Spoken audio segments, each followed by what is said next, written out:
Alors bonjour à tous, j'espère que vous allez bien. Dans cette vidéo, on va parler de Cursor qui est donc l'un des logiciels de développement avec de l'intelligence artificielle qui est parmi les plus populaires, les plus connus du marché. Donc je vais vous proposer une petite démonstration live de cet outil de développement que j'ai ouvert juste ici. Je vais vous parler des pour, voilà, des points positifs, éventuellement des points négatifs et ça va vous permettre en fait de vous faire un avis, de vous forger un avis par rapport à cet outil qui est selon moi on va dire c'est l'un des plus populaires aujourd'hui sur le marché des éditeurs avec de l'intelligence artificielle. Tant que je vous parle d'intelligence artificielle, j'ai créé en fait ici un nouveau groupe, une nouvelle communauté qui va être gratuite, que tout le monde en fait peut rejoindre, qui s'appelle AI et No Code Revolution. Et donc c'est dans cette communauté-là que vous allez retrouver des formations gratuites, des lives, des tests, des démonstrations, etc. Le tout concentré en fait dans une communauté que vous pouvez du coup rejoindre gratuitement et vous l'avez compris, c'est sur le même format que mon groupe d'accompagnement App Store Accelerator, sauf que là c'est vraiment ouvert à tout le monde. Et du coup, là je suis en train de travailler sur une formation justement Cursor Power qui va vous permettre de vraiment développer des applications Flutter notamment avec de l'intelligence artificielle. Alors ici, on va rapidement faire un petit tour d'horizon de l'outil, de la façon dont ça a été conçu et pourquoi moi, je trouve que c'est un bon outil pour le développement d'applications mobiles. Donc déjà, le concept de ces éditeurs avec de l'IA, c'était un petit peu comme GitHub Copilot le proposait historiquement, c'est tout simplement de l'intelligence artificielle qui va être intégrée ici dans notre application. Donc ici, on va avoir une fenêtre de chat, d'accord? On peut l'ouvrir ici et la fermer. Et donc, avec ce chat-là, on va pouvoir interagir, questionner notre intelligence artificielle et directement travailler sur notre code. Le vrai, ça, on va parler d'agents IA puisqu'on va avoir des interventions automatiques et manuellement qui vont modifier par exemple notre code. Et ce qu'il faut comprendre, c'est que là, ça permet de lire déjà tout votre code source. Et donc pas uniquement comme pourrait le faire un chat GPT, de venir sélectionner un code, un contexte, etc.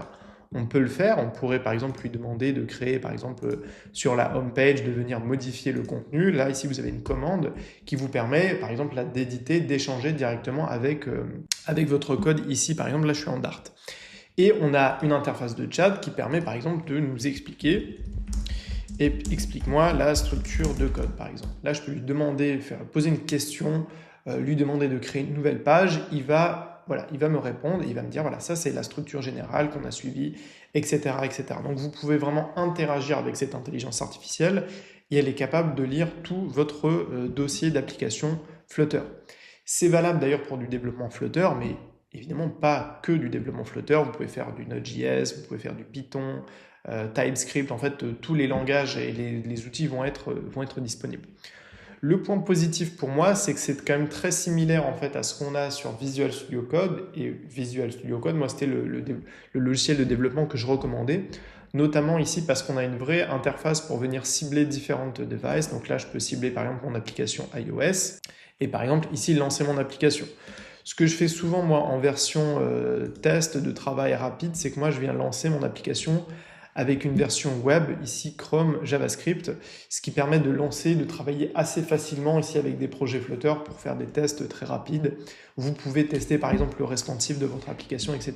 C'est assez simple. Mais vous devez savoir que vous pouvez travailler avec par exemple un téléphone que vous avez de brancher avec votre ordinateur et directement, moi j'ai pu tester par exemple des projets que j'avais exportés de Flutterflow, de Dreamflow, d'autres éditeurs de code avec de l'IA. Je les ai notamment repris moi ici avec Cursor. Donc l'interface, elle est relativement proche de Visual Studio Code, c'est vraiment calqué sur l'interface d'un éditeur de code classique, sauf qu'on a cette interface de chat qui est juste ici. Et donc là, on pourrait lui demander d'ajouter une nouvelle page, par exemple, de recherche avec différents filtres, par exemple. Ce qu'il faut savoir, et ce qu'il faut toujours prendre en compte ici quand on fait des requêtes, quand on travaille avec l'intelligence artificielle, c'est qu'il faut toujours essayer de poser un cadre qui va être le plus précis possible. Sinon, il va y avoir forcément beaucoup d'interprétations et on va parler un peu d'hallucination de code, ou en tout cas de l'IA, parce qu'elle va inventer littéralement des choses. Donc il faut toujours essayer de maîtriser un petit peu ce qui est généré dans votre code. Ça va être d'un côté de lui imposer par exemple une structure de code, une structure de logique de structuration de code et de fichiers. Par exemple ici une structure par type de fichier avec les fichiers page, modèle, service, etc. Et aussi, et ça aussi c'est très important, structure de votre base de données. L'idée, c'est de jamais laisser les choses au hasard. Vous pouvez vous faire aider, par exemple, pour des fonctionnalités très ciblées, ou par exemple, vous n'avez pas forcément toutes les réponses. Donc là, il me fait des modifications en direct, donc ça c'est bien. On devrait avoir du coup la page de navigation, le widget ici de navigation qui va être mis à jour. Donc là, c'est en train de se lancer sur un émulateur Chrome. Voilà, du coup, là, je viens de lancer du coup la version Chrome. Vous pouvez vous connecter à un émulateur même Mac, hein, ça va fonctionner sur les logiciels de bureau. Et ici, on peut voir que du coup, j'ai une nouvelle page là qui est apparue, qui est la page du coup de recherche. Alors, comme je vous le disais, là où il faut faire attention, c'est que, en fait, par défaut, si vous lui précisez pas ce dont vous avez besoin, il va complètement, en fait, interpréter. Et c'est sur cette partie-là qu'il faut faire très attention, en fait, avec l'IA. C'est pour ça que je ne vais pas encore le recommander vraiment à 100% des gens et des personnes que j'accompagne. Pour moi, ça devient vraiment une alternative très sérieuse au monde du no-code, avec Flutterflow, par exemple, que moi, j'utilise très, très, très couramment. Mais ça va être vraiment pour des personnes qui ont eu un certain niveau de compétence de code, un certain aussi peut-être niveau d'exigence pour les applications qu'ils vont réaliser, et un certain niveau de maîtrise sur à la fois l'architecture des bases de données et à la fois l'architecture du code. Après, c'est vrai que demain, vous avez besoin, par exemple, de chercher un package, peu importe le package dont vous avez besoin, j'en ai cherché certains récemment, par exemple des éditeurs d'images. Ici, moi j'avais intégré par exemple Pro Image Editor ici, qui est vraiment sympa. Tous ces packages-là, toutes ces fonctionnalités-là qui sont peut-être un peu plus avancées que vraiment les basiques des basiques, vous allez pouvoir le faire et être aidé pour le faire grâce à une intelligence artificielle comme Cursor, ou en tout cas celle de Cursor, puisque notamment quand vous êtes ici sur Cursor, vous allez faire une requête ici en fait à votre logiciel, il va vous proposer différents modèles et notamment différentes API. Donc on peut être sur Claude, on peut être sur GPT. D'ailleurs moi je suis toujours avec la version gratuite et une des versions un peu meilleures pour du code un peu plus avancé, ça va être toute l'interface de Claude qui est vraiment assez... Voilà, c'est une des plus réputées pour vraiment les projets de code, plus que ChatGPT qui est un peu l'API standard d'IA, quoi. Ok. Donc ici, on pourrait lui demander d'intégrer sur une nouvelle page avec le package qu'on pourrait lui donner. Donc ça, c'est littéralement des requêtes qu'on pourrait lui demander et donc venir ici complètement ajouter la dépendance de ce package dans notre fichier YAML et ensuite proposer une nouvelle interface de navigation pour qu'on puisse ouvrir ce package-là. En tout cas, tester par exemple le widget ici d'édition de photos.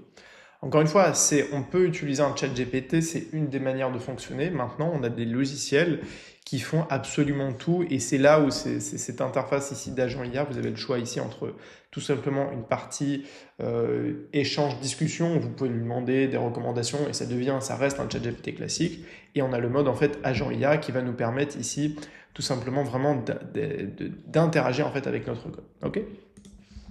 Donc, à qui est-ce que je le recommande, Cursor? C'est vraiment à ceux qui souhaitent reprendre en fait du développement sous forme de code, reprendre du développement où ils vont garder un certain contrôle sur leur projet. Ça va convenir à toutes ces personnes-là. Si vous êtes 100% débutant, moi je vous conseille encore aujourd'hui de rester sur des technologies quand même de no-code, mais voilà, chacun a ses préférences, chacun a ses envies aussi. Il y en a qui préfèrent comprendre ce qui va être généré, donc lire du code plutôt que dans un environnement comme de no-code comme Flutterflow, comme Babel, etc. Vous n'allez pas forcément visualiser ou contrôler ce qui est généré comme code. Ça dépend de tout ça. Et c'est pour ça, moi, aujourd'hui, je veux proposer en fait des alternatives à la fois à Flutter, à Flutterflow. C'est tout simplement vous proposer différents outils pour développer ici des applications avec toujours la trame de fond, c'est qu'on va rester dans un environnement ici, par exemple Flutter. Moi, ça reste mon SDK, on va dire, de référence, l'outil avec lequel je travaille. Quand je fais du Flutterflow, j'utilise cette technologie-là, ce langage-là. On peut s'en servir toujours pareil pour les custom codes, les fonctionnalités plus précises. Et vous allez voir que la logique globale, elle est à peu près en fait la même pour nous. Ce que je vous propose du coup, si vous voulez en savoir plus sur Cursor et tous ces outils d'IA et de no-code, vous pouvez rejoindre la communauté gratuite, encore une fois, dont je vous ai parlé au début de la vidéo. Vous avez le lien juste dans la description. En fait, maintenant, c'est directement, en fait, vous créez un compte et vous accédez à cette plateforme-là. Et je vous proposerai du coup des démonstrations de plein d'outils comme Cursor, comme Firebase Studio, comme Flutterflow évidemment, l'installation complète aussi de Flutter si vous en avez besoin, et puis vous aurez du coup directement l'occasion de discuter avec moi.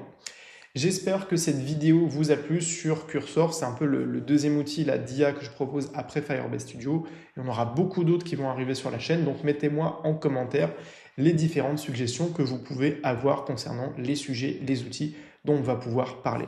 Je vous dis à très vite sur la chaîne YouTube et sur le blog. Et surtout, n'oubliez pas de rêver très grand. Allez, salut!